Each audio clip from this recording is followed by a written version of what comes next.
The Bogosity podcast, early and ad-free. Become a subscriber at Patreon, Subscribestar, or Discord. Use the links at donate.bogosity.tv. Welcome to the Bogosity podcast for the week of April 27, 2025, the podcast that would be king.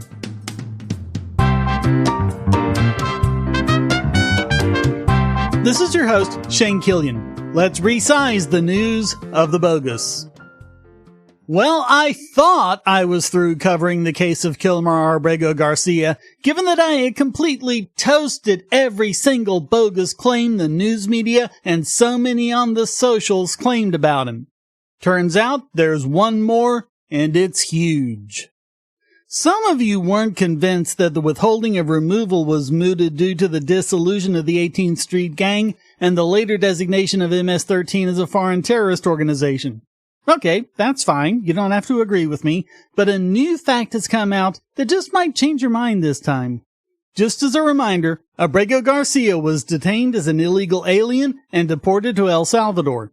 There was no restriction on his deportation. In fact, there was a deportation order from the immigration court that was confirmed on appeal, except for this withholding of removal. That doesn't mean you can't deport him. You just can't deport him to this specific country.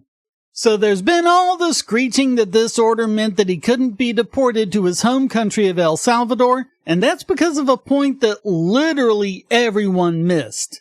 That's everyone, including me, because it wasn't at all evident from the documents that were released.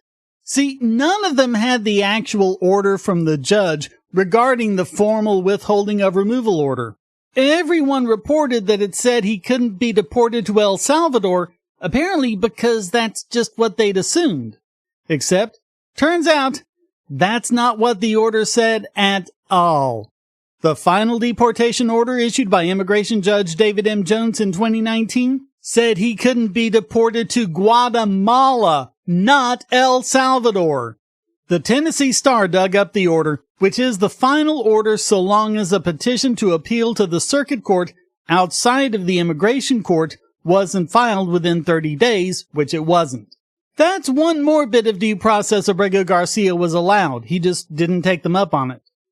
Judge Jones ruled, DHS has failed to carry their burden to show that there are changed circumstances in Guatemala that would result in the respondent's life not being threatened or that internal relocation is possible and reasonable. The facts here show that the Barrio 18 gang continues to threaten and harass the Abrego family over these several years, and does so even though the family has moved 3 times.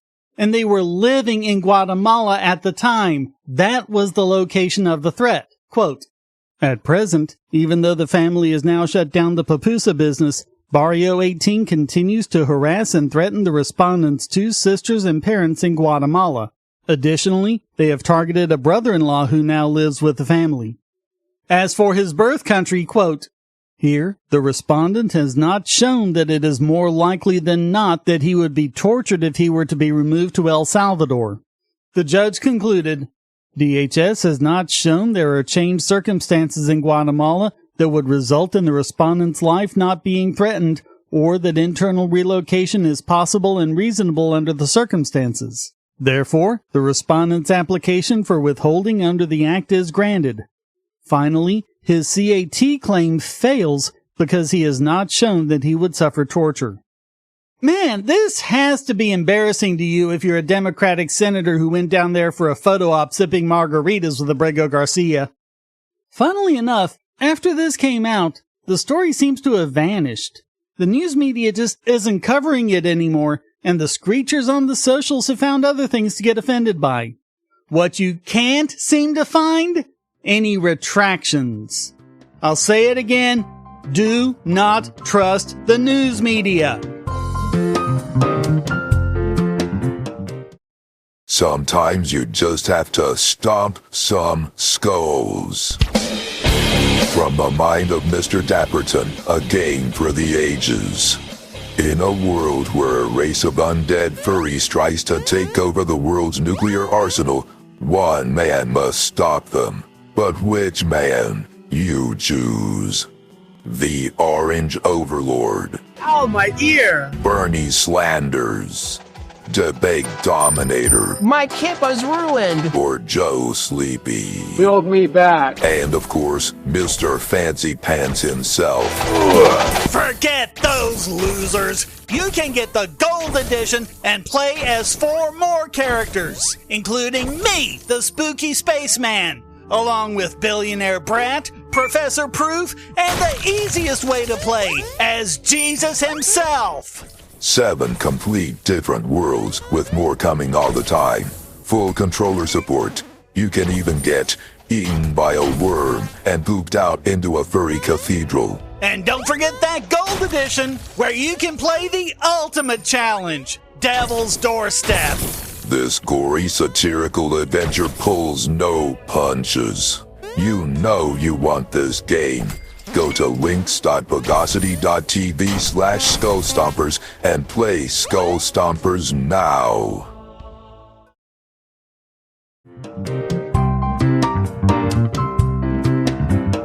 Okay, we have to talk about RFK Jr. again. Twice, in fact, but for this segment we'll talk about the biggest invasion of medical privacy since, or possibly even including COVID. One born out of bigotry, ableism, and bias. There are some longtime listeners out there who have mentioned to me they're on the spectrum, and my son is too. And now, if RFK Jr. has his way, you can say goodbye to your privacy. RFK Jr. wants to collect up all your medical records and study whatever he wants to about them. It's sort of like what they were trying to accuse Elon Musk and Doge of doing, except this is very, very real and from the horse's mouth. He insists that he needs this data so he can study autism in order to find out what most of us already know anyway, and there's plenty of scientific data about without going through all of this. And we also need to toss a brickbat to NIH Director Jay Bhattacharya, who said, quote, "The idea of the platform is that the existing data resources are often fragmented and difficult to obtain. The NIH itself will often pay multiple times for the same data resource. Even data resources that are within the federal government are difficult to obtain." Yeah, and for good reason. It's a total about-face from the personal privacy position he was taking during COVID. The registry will track Americans diagnosed with autism, which Kennedy is wrongly and disgustingly describing as a preventable disease. And access to the data, as well as an unspecified amount of funding, will be given to some 10 to 20 outside research groups. Doge, where are you when we need you? And he also wants to extend this to other health problems that need, quote, real-time health monitoring. Why do I have the sinking feeling chronic pain will be one of them? They're hoping to have some of the grants out the door by September. So, just in case you thought the Trump administration was going to be any better about this kind of stuff, they aren't. Really, though, I expected this of Kennedy, but I thought better of Bhattacharya. Where's the champion of privacy we had during COVID?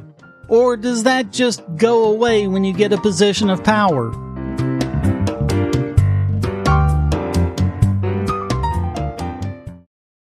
If you're on the Wi-Fi in a coffee shop or hotel, anyone on that network can get your traffic. Do you really trust all of those strangers? For that matter, do you really trust your ISP? A VPN can protect you from prying eyes, disguise your location, and even foil government censors. It's essential in this day and age, so go to vpn.bogosity.tv and you'll be taken to BoxPN. Starting at just $2.99 a month, you can get unlimited high-speed connections to VPN servers all over the world, and they don't log connections, so your privacy is assured. Traveling abroad, just VPN home, and don't worry about what those other governments are doing. Back at home, stop your ISP from traffic shaping and messing with the quality internet access you're paying good money for. You can connect from multiple machines at once, including your smartphone or tablet, and it supports all the secure standards, including OpenVPN and SSTP.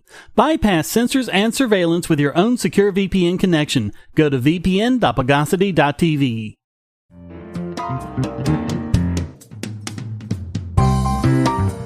So updating a previous story, Walgreens has now agreed to pay $300 million in a settlement over the DOJ's lawsuit against them because they actually had the audacity to fill opioid prescriptions.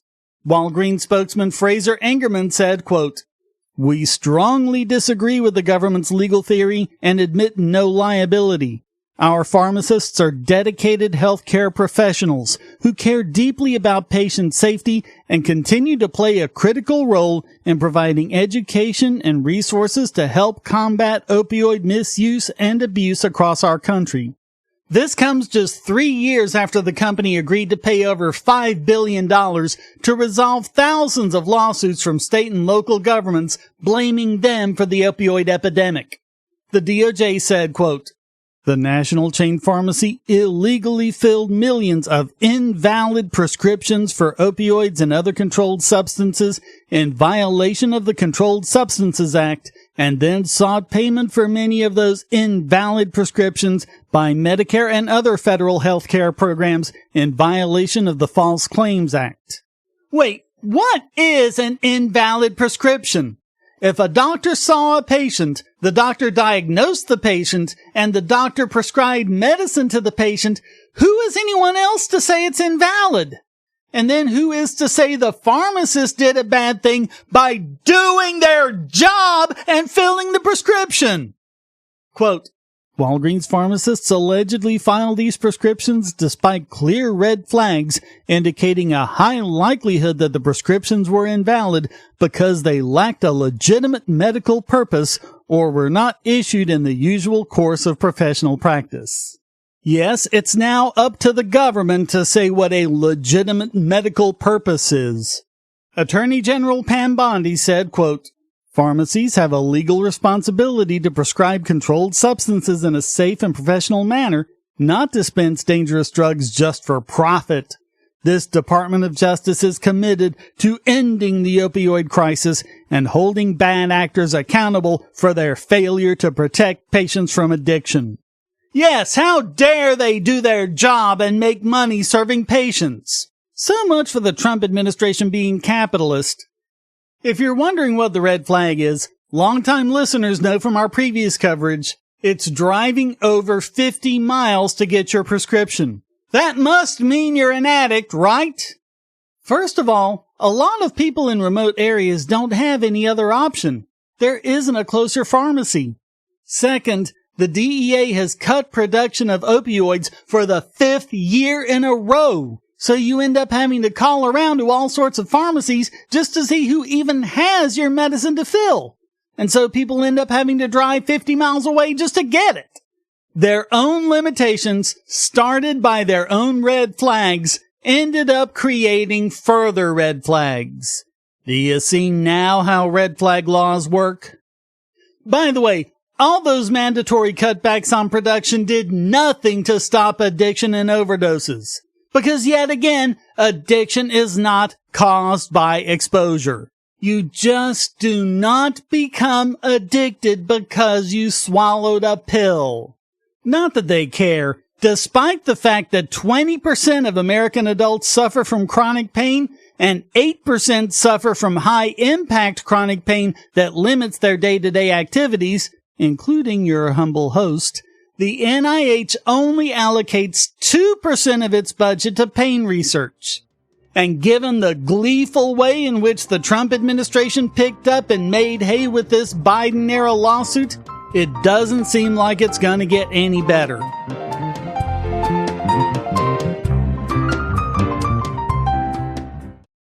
I want to tell you about the eyeglasses I've been wearing for years. As people can see on my videos, I have a very strong prescription, which makes glasses more expensive, especially when I need computer glasses, reading glasses, prescription sunglasses, and most expensively, progressive lenses for general everyday wear.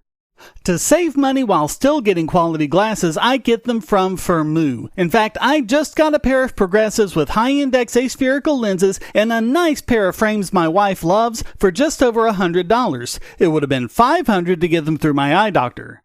Not only do they look good, the glasses are durable. I've worn many pairs for several years without problems. All orders come with a 30-day return policy, a 3-month warranty, and one-on-one customer service. Go to Firmoo, that's FIRMOO.Bogosity.tv anytime you need quality glasses at a low price. Once again, that's Firmoo.Bogosity.tv.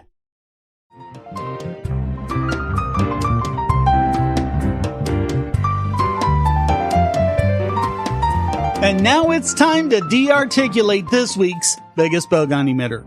So yes, it's another one for RFK Jr., and we could probably make a whole year's worth of podcasts just about his remarks this last week in a couple of press conferences regarding his plans to combat many different chronic conditions that he doesn't know anything about. So yeah, we're not gonna go over the whole thing because there just isn't time. And anyway, most of it is stuff we've already debunked so much it's embarrassing for him. Let's just listen to this one part. And these are a broad category, the ones that Marty mentioned, like ADHD, the neurological disorders, ADD, ADHD, speech delay, language delay, tics, Tourette syndrome, narcolepsy, ASD, and autism. All of these are injuries that I never heard of when I was a kid. They were not part of the nomenclature. We have all these autoimmune diseases, these exotic diseases. Again, I never heard of juvenile diabetes, rheumatoid arthritis, lupus, Crohn's disease, and 100 others that were just unknown when I was a kid. And if RFK Jr. never heard of it when he was 8 years old, growing up a sheltered life in a wealthy, privileged political family, it must not have existed. Or he's a complete ignoramus. Let's go down the list. ADHD was first described by Scottish physician Alexander Crichton in 1798, 156 years before RFK Jr. was born. Tourette syndrome was formally described by French neurologist Georges Gilles de la Tourette in 1885. French neuropsychiatrist Jean-Baptiste Edouard Gélineau described narcolepsy and gave it its name in 1880. Autism was first described by German doctor Melchior Adam Weikart in 1775. Juvenile diabetes, aka type 1 diabetes, was described in medical texts going back to 1500 BC in Egypt. Rheumatoid arthritis was first recognized in 1800 by French physician Augustin Jacob Landré Beauvais. Archibald Garrod gave it its name in 1890. Lupus was first described in Italy in the 12th century and recognized as a systemic disease in 1872 by dermatologist Moritz Kaposi. Although Crohn's disease was formally recognized in 1932 by Burl Crohn, Leon Ginsberg, and Gordon D. Oppenheimer, it was first described by Greek physician Aretaeus of Cappadocia in the 2nd century AD. Not a single one of the diseases he mentioned was unknown at the time of his birth in 1954. For the love of Mike Kennedy, you can just look this stuff up! Maybe, just maybe, things a privileged 10-year-old has never heard of is not a good criterion to base healthcare findings on. So all that makes RFK Jr. this week's biggest Bogon emitter.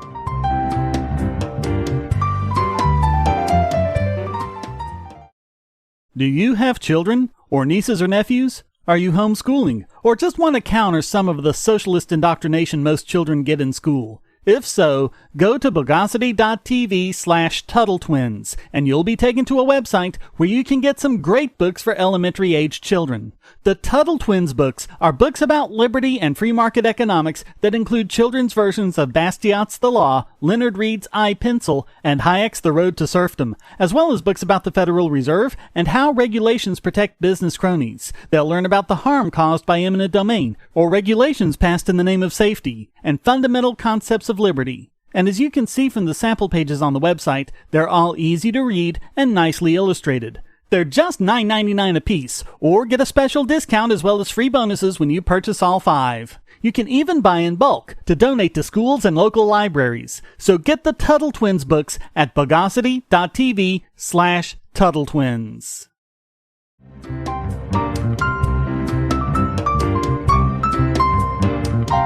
And now let's overcomplicationalize this week's Idiot Extraordinaire!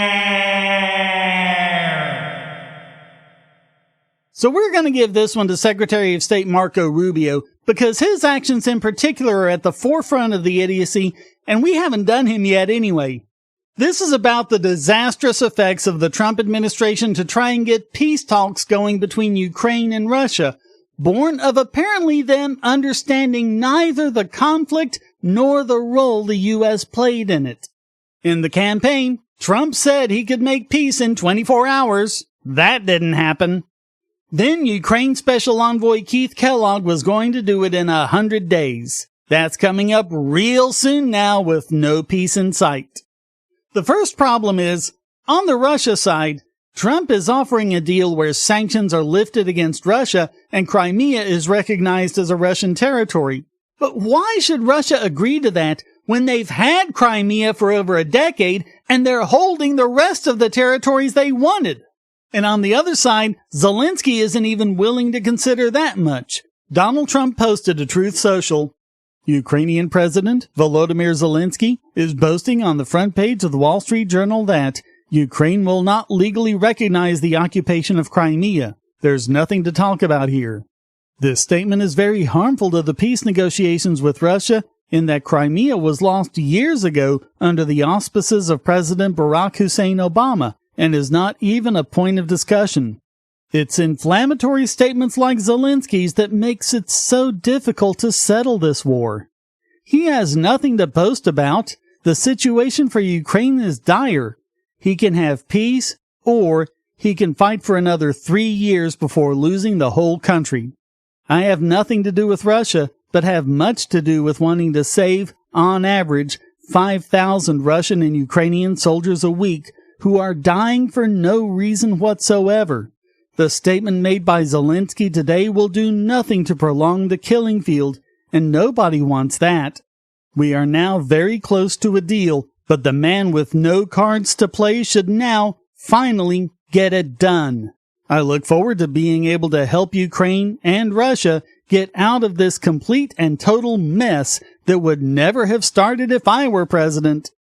Vice President Vance described the situation like this. We've issued a very explicit proposal to both the Russians and the Ukrainians, and it's time for them to either say yes or for the United States to walk away from this process. We've engaged in an extraordinary amount of diplomacy, of on-the-ground work. We've really tried to understand things from the perspective of both the Ukrainians and the Russians. What do Ukrainians care the most about? What do the Russians care the most about? And I think that we've put together a very fair proposal. We're going to see if the Europeans, the Russians, and the Ukrainians are ultimately able to get this thing over the finish line. Again, I feel pretty optimistic about it. I think everybody has been negotiating in good faith, but it's now time, I think, to take, if not the final step, one of the final steps, which is at a broad level, the parties saying, we're going to stop the killing, we're going to freeze the territorial lines at some level close to where they are today, and we're going to actually put in place the kind of long-term diplomatic settlement that hopefully will lead to long-term peace. So Vance is frustrated with the process, yet optimistic. But that doesn't really explain what Marco Rubio did. First, here's what he said. The only way a war ends in a negotiated settlement. If it's not an unconditional surrender, then it is both sides make concessions. We're not going to prejudge what those concessions are because those concessions will depend on what Ukraine will accept and Russia will accept. But we have to make concrete steps towards peace. What we're not interested in, and I'm not accusing them of this, I'm just telling you what we're not interested in is negotiations about negotiations. That we're not going to continue this forever. So none of it was threatening. I think it was more an explanation of this is our timeline, and at some point it'll be clear whether you want peace or you don't want peace. And that time is coming. But then Rubio and Special Envoy Steve Witkoff, in what could not in any way be considered any sort of art of the deal, just up and walked out of the conference. Okay, they didn't literally walk out, they just didn't go there, but their cancellation was last minute and dropped on everyone out of the blue, so the effect was the same. They don't understand Zelensky's motivation here, but Sean Davis of The Federalist put his finger right on it if you ask me. He X'd. As long as the war continues, Zelensky gets to remain in power. Once it's over, he'll finally be forced to face election. And that's why Zelensky is hell-bent on continuing the war, no matter how many of his own people are killed in the process. Staying in power is his priority. But more than that, the fact that Zelensky is making this about Crimea is just proof that in his mind, and contrary to the reality you've been spoon-fed by the corrupt news media, the start of this war was in 2014, not 2022. Every single thing that's been said about Russia throughout this time, as we've covered, has turned out to be false. Russia's on the verge of collapse. The ruble will be rubble. Remember Biden saying that? Sorry to break it to you, but the ruble has been doing better than the dollar these past few years.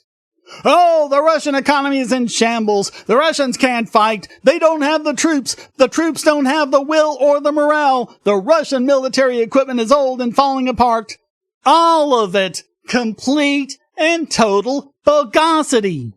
The fact of the matter is, and you may not like this fact, you may not want it to be true, you may not think it's a good thing, but facts don't give way to your feelings. The fact of the matter is, Russia is winning. Russia has been winning since the start. It's been 3 years later, and those of you who bought into the NATO and Biden rhetoric need to see sense. And you don't need to be any kind of great intellect or political scientist to see it.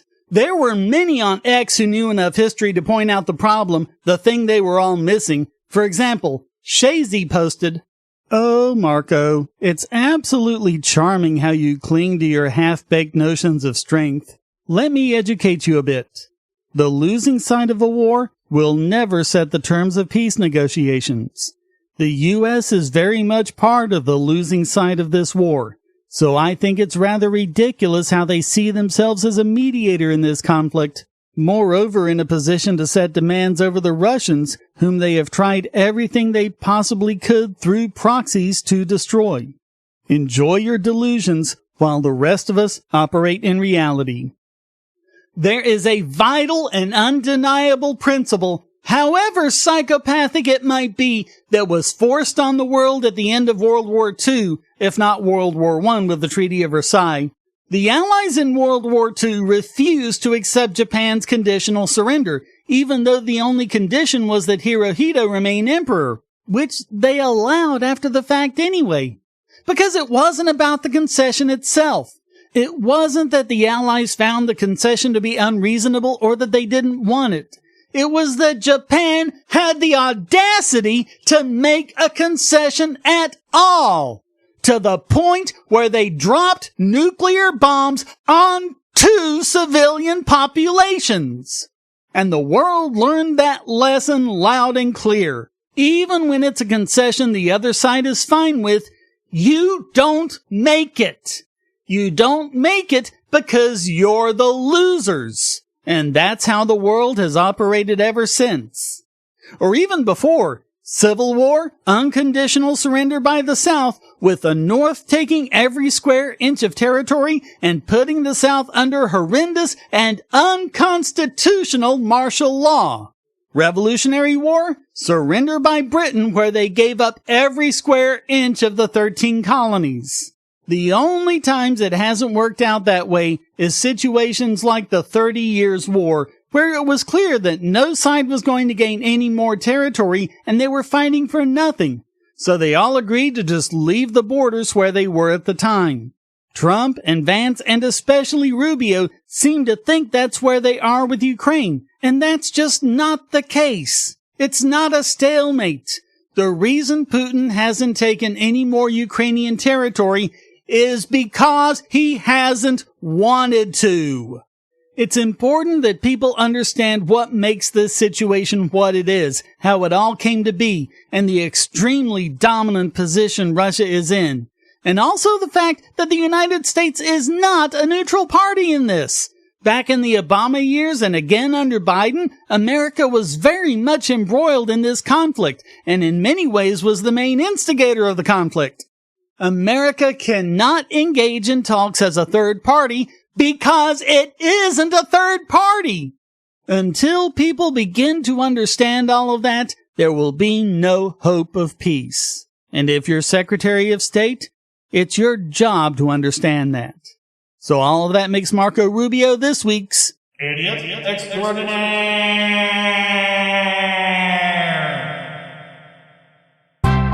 Well, that wraps up this "Oh, we waste time with these dolts" edition of the Bogosity podcast. I hope you enjoyed it. If you did, please go to donate.bogosity.tv for several ways to support, and discord.bogosity.tv to join the discussion. Subscribe at the Discord, Patreon, or Subscribe Star, and you can listen early and ad-free. Thank you for listening. Until next time, here's a quote from Major General Smedley Butler. "The professional soldiers and sailors don't want to disarm. No admiral wants to be without a ship. No general wants to be without a command. Both mean men without jobs. They are not for disarmament. They cannot be for limitations of arms." The Bogosity podcast is licensed under Creative Commons Attribution Non-Commercial No Derivatives 4.0 International License.